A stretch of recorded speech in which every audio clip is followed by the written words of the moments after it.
Marcos အိတ်ချိန်ဟာတစ်ချိန်လုံးကလဲပတ်နေတဲ့ Bitcoin မှာ80ရာခိုင်နှုန်းအထိကိုဝန်ဆောင်မှုပေးခဲ့တဲ့အိတ်ချိန်တစ်ခုဖြစ်ပါတယ်။ဒါပေမဲ့လူတွေမမြင်ရတဲ့နောက်ွယ်မှာတော့ Marcos ရဲ့ Bitcoin တွေဟာတဖြည်းဖြည်းပျောက်ကွယ်သွားတာဘယ်သူမှသတိမထားမိခဲ့ပါဘူး။ Marcos ပြိုလဲတဲ့အချိန်2014ခုနှစ်မှာတော့ Bitcoin ပေါင်း8သိန်းကျော်အခိုးခံရကြောင်းရုတ်တရက်သတင်းထွက်လာပါတယ်။ Marcos ရဲ့ Bitcoin တွေကိုခိုးယူခဲ့တဲ့ hacker တွေက2011ခုနှစ်ကစပြီး Bitcoin တွေကိုခိုးယူလာခဲ့ကြတာဖြစ်ပါတယ်။ Marcos ရဲ့ Hot Wallet Private Keys နဲ့ Server Data ကို hacker ရသွားတာဖြစ်ပါတယ်။ဒီလိုနဲ့ပိုင်ရှင်မသိပဲ Bitcoin တွေကိုနှစ်နဲ့ချီတိုးတိုးတိတ်တိတ်လွှဲပြောင်းနိုင်တာဖြစ်ပါတယ်။ပြီးတော့ Marcos ရဲ့စည်ရင်းစစ်အပိုင်းမှာ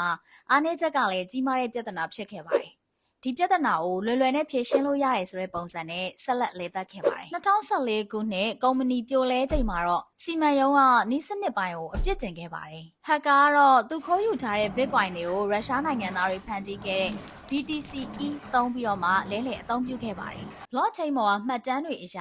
ခိုးယူထားတဲ့ Bitcoin တွေကိုထောင်ထဲချီတဲ့ address ကိုပေးပို့ပြီးတော့မှဈေးကွက်ထဲကိုပြန်သွင်းခဲ့ပါတယ်။အခုတော့ဒီ hacker တွေထဲကရုရှားနိုင်ငံသားတွေဖြစ်ကြတဲ့ Alexei Bluchenko နဲ့ Alexander Varna ဆိုတဲ့လူနှစ်ယောက်ကိုအမေရိကန်အစိုးရကအရေးယူထားပါတယ်။နောက်ထပ်တစ်ယောက်ဖြစ်တဲ့ Alexander Vinnik ကလည်း Marcos ကိုတိုက်ခိုက်မှုမှာအပြစ်ရှိကြောင်းဝန်ခံထားပါတယ်။ hacker တချို့ကိုအရေးယူထားပြီးဖြစ်ပေမဲ့လို့သူ့ရဲ့လုပ်ဖော်ကိုင်ဘက်တွေကခိုးယူထားတဲ့ Bitcoin ကိုဆက်လက်စီမံနေဆဲဖြစ်ပါတယ်။ Marcos ပြိုလဲမှုဟာ crypto လောကမှာနာမည်အကြီးဆုံးဖြစ်စဉ်ဖြစ်နေဆဲဖြစ်ပါတယ်